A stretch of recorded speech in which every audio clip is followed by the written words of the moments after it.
York and Philly. Right. Now, Philadelphia was always the last stop. That's right. So if he didn't pay you all that Saturday and Sunday, a lot of times the singers wouldn't even bother to come to Philly. Time we worked from over here, and we had to wait till we get to Philadelphia to get our money. And a lot of times the singers wouldn't even come because they figure you didn't pay me Saturday and Sunday. But we would come. We didn't have too big a problem. You know why? Because the more popular you are, the less problems you have with it. I see.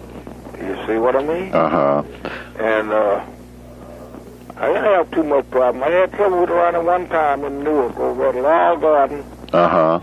He had 15 groups up there, and he had been making us play ball all along. Uh-huh.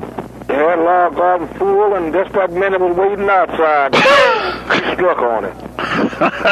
Boy, it had me doing the talking. I said, well, ain't nobody gonna sing a note until you pay everybody. Well, they cried like a baby. Boy. If they would stick together like that, you can do it. He paid everybody. He had everybody. Swan, the Bird, everybody. His name, Swanee Quintet, Soul Stud. He had everybody. He had about 15 groups. Wouldn't nobody say a word till he paid everybody. Now, y'all see the people here. You know he gonna get some money. When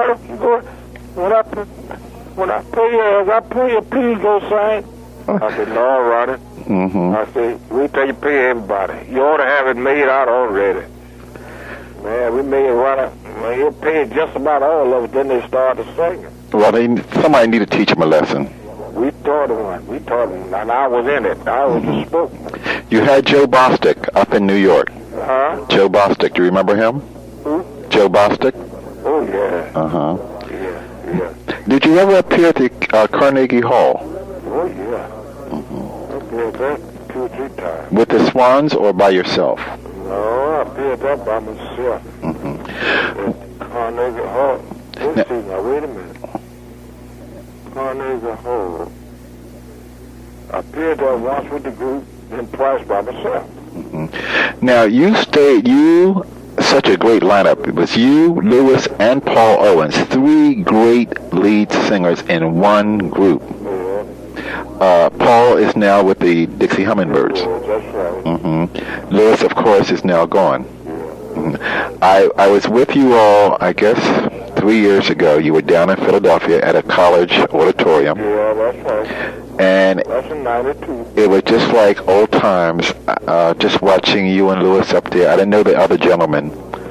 Who was the rest of that group up there that night? Who was backgrounding you all? Well, I had the Millertone boys, a little group around here in the city that sings pretty good. Uh-huh. They got pretty good harmony, and I used them. Mm-hmm. I used them because most of my boys were dead. Yeah. So I used them. We went on over there. It wasn't what I wanted, but... Mm-hmm. But you all were excellent. You were excellent. I got by with it. I'm still telling people about it. Yeah. I thought it was the greatest. What college? That was, oh my God. It was on Drexel. On 30-some Street, wasn't it? 37th and Chestnut. 37th and Chestnut. And that gentleman who sponsored it, I think he's from New York, isn't he? He is, yeah. Uh-huh. World Music Institute. Yeah, and he had Marion Williams on there too. Yeah. You know, she's gone now. Yeah, she's gone. Yeah, but that was a good night. You had you all up there, and the award singers was up there. Yeah. It was a beautiful evening there. Yeah, it was very nice. I enjoyed it. Mm-hmm. Now, and also another group was on there that are good friends of mine from New York called the No Name Gospel Singers. Yeah. Oh, they were? Reverend King, he was on there too. He was on the one when... He was on there the night before. He was? Uh-huh. You all were there on a Saturday. He was there on Friday night. He's in his 90s now, I think, isn't he? Huh? I think King is up there in his 90s. Oh, yeah. The No Name Gospel Singers. They're from New York. Yeah, I know they are. Yeah, a cappella. Yeah, I know of them. Yeah. What was the worst thing that you can remember happened to you as the Swan Silvertones while you were on the road? The worst thing? Mm-hmm. I don't know what would be the worst thing. Let's see. Well, I know we was coming from California once, headed back to what place? Some kind of back in the place, somewhere in Texas. And boy, traveling one day. It was so hot. And the roads were so dusty, you know. Mm-hmm. And it come up a little light rain, just enough to make that dust slick. Uh-huh. And old Dewey Young, he was singing with me a while then. Flying Clouds. He was driving, and he turned us over, boy. He turned us over in a ditch, and the car stood bottom upwards.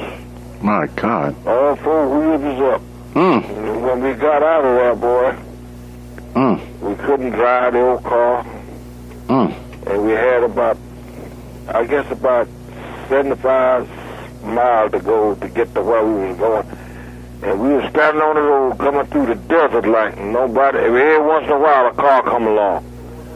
And he'll come on. Well, I think it's a white fellow along. I think he was a preacher. And he had a little old car. And now here 5 or 6 of us got luggage and everything. My God. That old man put us in there and piled us up in that thing and drove us all the way to where we were going, boy. Was anybody hurt? No, I got a little scar behind my ear right now on that account. And John Mile had on a straw hat. And when the car took bottom up, it just tore all the top out the hat, nothing hanging on his head but his real hat. So, I mean, it was my funny. God. But yet, you know, yes, it left us in a spot out there. So that's about all that come now. And that's about the worst thing we had as far as trouble was concerned, right. You know? So, other than that, the Lord blessed us, you know? Were you paid well for your recordings? Huh? Were you paid well for your recordings on VJ?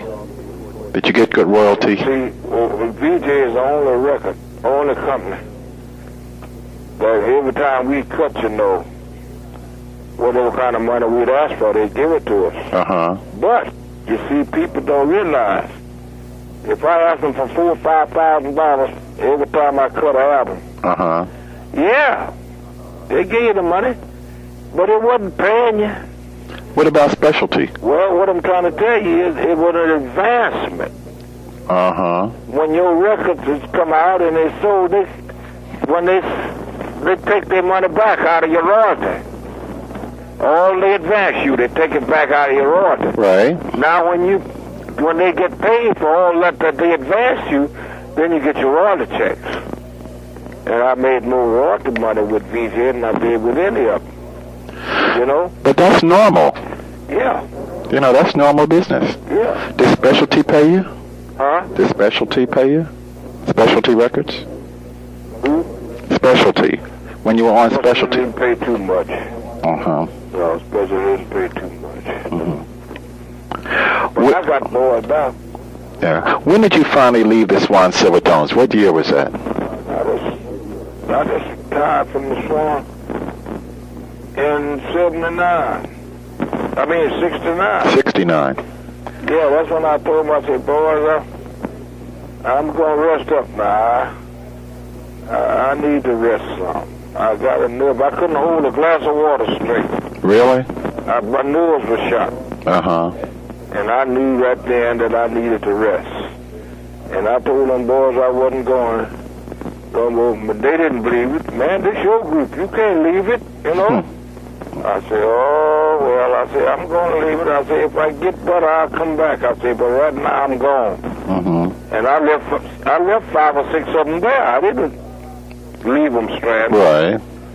And, man, people call me, wake me up all through the night. You shouldn't quit those boys. You know they need you and this and that and that.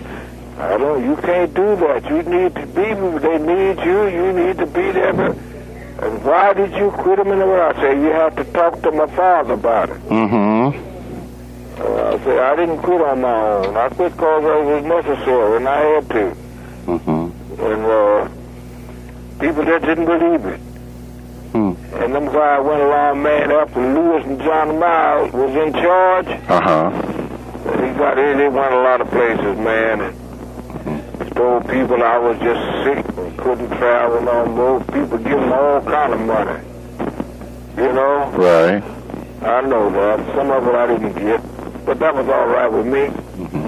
So when they had to come in here one time and they had a bunch of money, and they said, well, we're figuring on getting the van, because they still thought I was coming back. Uh-huh. That's when they bought this van to ride in, because I didn't never buy a van. We rode in cars. That's what I thought. And so I said, yeah, that'd be all right. Get something to travel in, you know? Mm-hmm. Yeah, because I didn't go back, man. No, not somebody tell me about a quartet, I call the police. Yeah. Now, you know, you embarked on a solo career.